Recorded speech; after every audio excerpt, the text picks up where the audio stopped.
आइए सुनते हैं एक राजा की कहानी पार्ट 1।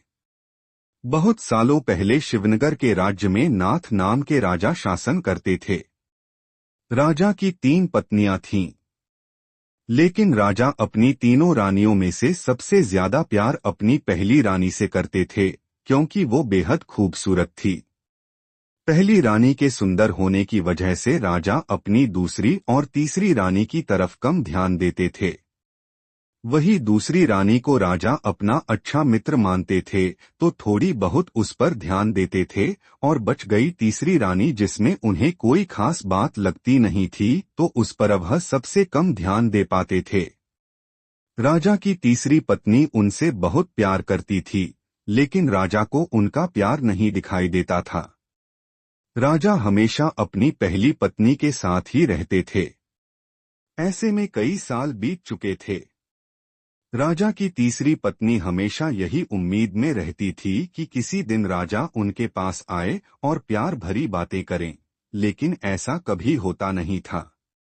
इसी तरह साल बीतता गया, लेकिन एक दिन राजा नाथ अचानक बहुत बीमार पड़ गए। उनकी तबीयत दिन पर दिन खराब होने लगी और उनके जिंदा रहने की उम्मीद भी कम होती जा रही थी।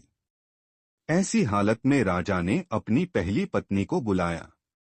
जब पहली रानी उनके पास आई तो राजा ने उनसे कहा, मेरे जिंदा रहने के दिन अब बहुत कम है और मैं अकेले नहीं मरना चाहता हूँ, क्या तुम मेरे साथ चलोगी? राजा की पहली पत्नी ने उनकी ये अंतिम इच्छा नहीं मानी और कहा, अभी मेरी उम्र ही क्या हुई है और मेरा पूरा जीवन बचा हुआ है, मुझे अभी और जीना है, मैं आपके साथ नहीं चल सकती हूँ। यह कहकर रानी राजा के कमरे से बाहर चली गई। उसके बाद राजा ने दूसरी रानी को बुलवाया।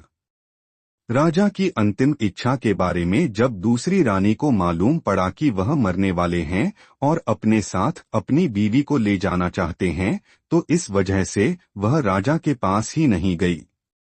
राजा अपनी दोनों चहेती रानियों से बहुत निराश हो गए। उन्होंने सोचा था कि मैंने कभी अपनी तीसरी पत्नी को प्यार नहीं दिया, न बात की उससे, अब उसे मैं कैसे बुलाऊं? राजा ऐसा सोच ही रहे थे कि तभी